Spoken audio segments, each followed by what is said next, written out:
Daddy Letters. Season 2. Letter 41. A Family Tradition.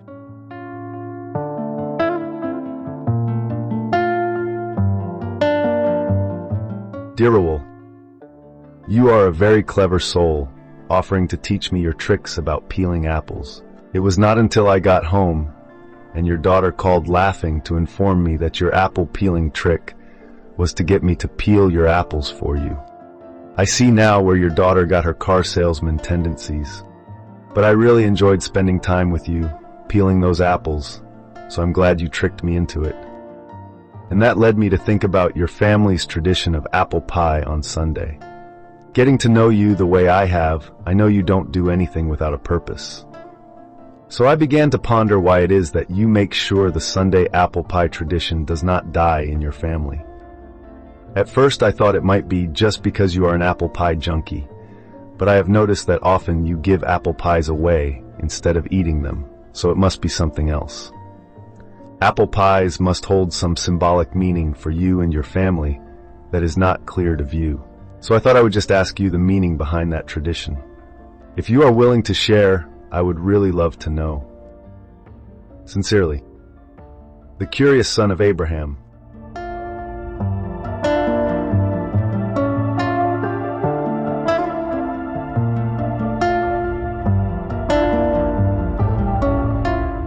Dear son of Abraham, I am impressed with your perceptiveness. You are right. The apple pie tradition is not just an excuse for me to eat my favorite dessert, though it is my favorite dessert. This tradition has meaning and purpose, which I will explain. Incidentally, one mistake many people make when they seek to explain something like this is they look for the meaning or the purpose, but often things have more than one meaning and more than one purpose, and that is the case with this family tradition. To help you understand, I will have to share some family history.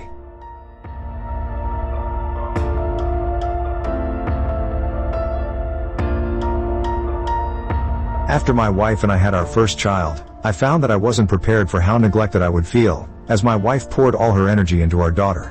When I would get home from work, my wife looked as if she had been in a fight, and lost. Taking care of a child is draining, and all-consuming, and that, among other reasons, is why I strenuously warned my daughters not to get pregnant before marriage, and not to have children after marriage until they were ready for the responsibility. If you are wondering if I am dropping you a hint, I am. Stressed out from playing office politics all day, all I wanted was the company and affection of my wife at day's end, but she rarely had any gas left in her tank to minister to me. Most often, she rejected my romantic overtures and showed little interest in that part of our relationship. I would get irritated when my wife had no energy for me, but always seemed to find the energy to spring into action for the baby. I felt unimportant to her. When I told her I needed her to take care of us, as well as the baby, she told me I was selfish. I tried to convince her I loved our daughter as much as she did, but I wanted to make sure we had a relationship left by the time our daughter was grown. But my wife told me that good parents should put their kids' needs first because children are innocent, and didn't ask to come here. She argued that a strong relationship can survive dry seasons like we were going through, and that we should just squeeze in time for us whenever we could. And when we couldn't, that was just a sacrifice we should be willing to make. I didn't agree. I remembered an old mentor of mine who said, "Absence does make the heart grow fonder, but of somebody else." And we were in the same house, but we might as well have been in different countries. I was at the same time proud of how strong her maternal instincts were, but frustrated at her lack of concern for protecting and nurturing our marriage bond.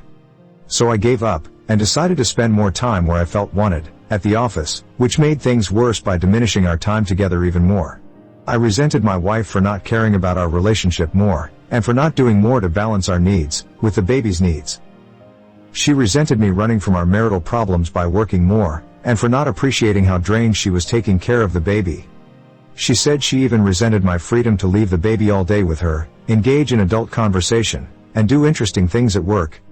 I couldn't convince her I wasn't having as much fun as she might have imagined. So for a time we drifted apart, until one day she read a book recommended by a friend, that addressed what we were going through.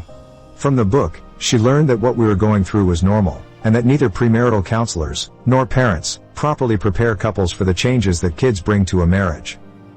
Through this book, she began to see things through my eyes, and for the first time, she felt empathy for what I was suffering, though it was different than what she was suffering. She learned that men in my situation feel guilty when they complain, because their complaints sound selfish, but they feel guilty when they don't complain, because they are just standing by doing nothing as the relationship deteriorates. In a darned if you do, darned if you don't situation like that, most men just run, check out, or seek other ways to fill the void. I ran to work, and thankfully not into another woman's arms. She accidentally, on purpose, left the book on the bed, and I read it, gaining important insights as well about her point of view. But we didn't know how to start improving things, and the strain of a new child was still difficult. She decided she would do something nice for me, to break the log jam between us. Knowing I was a fan of my mother's apple pies, she decided to bake me one for Sunday dinner. So on this particular Sunday, after church, my wife asked her mother to take the baby home with her, so she could have dinner alone with me. After dinner, she served me a slice of apple pie, and slipped a greeting card under my pie plate. I opened the greeting card, and it read, "I love our daughter, but you are still the apple of my eye." That did it. That invisible wall between us crumbled because of the power of that affirmation. We enjoyed our alone time, and then my wife went to pick up our daughter from her mother.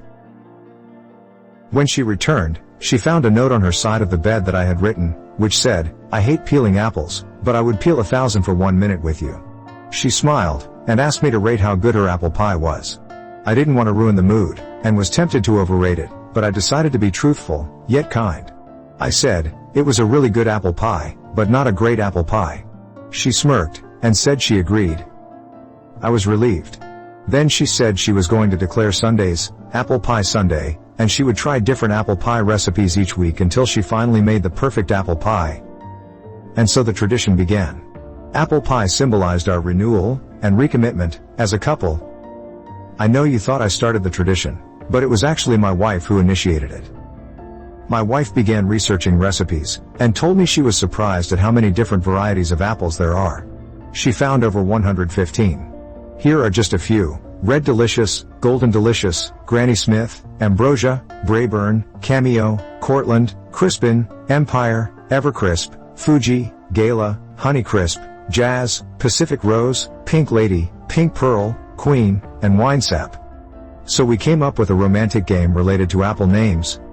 Each Sunday, we had to come to the dinner table, and before dessert, we had to exchange endearing notes we had written in advance, that contained the name of an apple variety. I guess it was our version of the fortune cookie. For example, one note I wrote read, "Your lips are red delicious." She wrote one that said, "I will still love you when we are as old as Granny Smith." My wife not only discovered there were 115 types of apples, but even more different apple pie recipes. And so apples, and apple pie, began to symbolize variety and creativity to us, challenging us to keep that element alive at the dinner table, and in our daily lives. I wondered what subliminal meaning the apple held as a symbol, and I conducted some research. I was surprised to find that apples have been used as a symbol for centuries, and have a lot of different meanings, some of which we adapted to our apple pie tradition. Apples symbolize love, and have been used for centuries to express affection and passion. That symbolism applied to us, because through that apple pie, our passion and affection have been reawakened. Apples symbolize sensuality, and are found in many works of art, depicting it as a symbol of desire. We easily embraced that symbolism, and I need not say more about that. In Jewish culture, apples symbolize goodness, and positivity. And those are Christian traits we always try to model to our daughters. Apples symbolize temptation, as in the Garden of Eden. This symbol serves as a warning to us, and our children, that there are a lot of tasty temptations, that lead to destruction. It reminds us to be vigilant against the wiles of the devil. Apples symbolize good health, as in, an apple a day, keeps the doctor away. We love that symbolism because we believe it is incumbent upon Christians to care for our bodies because they are temples for the Holy Spirit, and a marvel that glorifies God when it is maintained, and used properly. Apples symbolize fertility in some societies. We still laugh about this one, because having 7 daughters proves we are on board with fertility. Apples symbolize knowledge, and we believe in education, both religious and secular. And finally, apples symbolize beauty. I dedicated that one to my wife because in my eyes that is none fairer than she.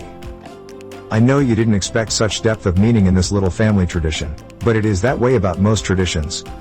There is usually more meaning and purpose behind them than meets the eye, and that is why diligent research is required to manage traditions in church and home. Over the years we shared the meaning of apple pie as a family tradition to our girls so they would get more benefit from participating in the tradition. They are still proud of this tradition because it gives them a unique identity as a family, and keeps them from forgetting how important we are to each other. My wife continued her creative quest to make the perfect apple pie, and I enjoyed being her taste tester each Sunday. She spent a lot of time in the kitchen trying different recipes, different varieties of apples, and so on, and then this one Sunday, she put an apple pie creation on the table that she had made up on her own. She slid a slice onto my plate, and when I put it in my mouth, it was as if I heard choirs of angels singing, as my taste buds exploded with delight. And then I washed it down with a glass of milk, full of ice cubes, made with milk. She cut a little piece of pie, and fed it to my small daughter, and that little girl's eyes brightened as she started waving her arms in glee. I'll never forget it. My wife had expressed the perfection of the Creator by applying her creativity, intelligence, and diligence to make the perfect apple pie on that perfect day. That was one of the best days of our married lives, and as I pondered it, it occurred to me that her quest for the perfect apple pie had also become an event around which we bonded. And that leads me to my next point. I have talked a lot about the meaning of the apple pie tradition. Now let me explain its purpose. When you understand relationships, you understand that relationships are built around shared activities and events. Eating out, watching a movie, going to church, having coffee, playing tennis, hiking, biking, and so on, are the seminal events from which relationships sprout. So my wife and I committed to preserving the apple pie tradition, and to creating other family traditions that could help us grow together as a family. Selfishly, I like the idea of creating this apple pie legacy because after I am dead and gone, my daughters will remember me every time they see an apple pie. And every time they taste a bite, they will celebrate the times we shared. But let me talk more generally about the purposes of family traditions. A family tradition is an activity, or pattern of behavior that reflects a family's values, interests, or beliefs. Once established, tradition can be passed down through the generations, linking us to our past. Traditions represent your specific family unit, and communicates your own family culture. Family traditions are rituals that provide comfort and security by setting aside time to nurture connections. They give us reasons to get together, when otherwise we might not make the effort. They give us something to look forward to, and generates optimism. They encourage us to work on family dynamics, because they bring us together despite differences. They foster a family identity that gives each member a sense of belonging and personal pride. For us, because Apple Pie Day is on Sunday, a subconscious link emerged, making our faith part of our family identity. Traditions teach family members key parts of their family history, and tell them something about those who came before. In this way, traditions are tools for teaching. Traditions make memories for families that last a lifetime. Provide children a sense of security by providing continuity in communications and connections. Help pass on family values, including cultural and religious heritage. Keeps generations connected and gives them a family history to share. Can promote a physically and intellectually active lifestyle. My family's tradition of playing word games at the dinner table is an example of keeping the family intellectually active. Well, there you have it, the meaning and the purpose of our little family tradition. But I have to admit that one really big thing I like about this particular family tradition is that it tastes good. Oh, and you found me out about the apple peeling trick, thanks to my daughter ratting me out. My apple peeling trick was indeed to trick you into peeling my apples for me, but it was also training for you to peel my daughter's apples so she can make me more apple pies. It was nice spending time with you. As promised, I will get a letter to you discussing the musical tradition of the church. Take care. Ruel.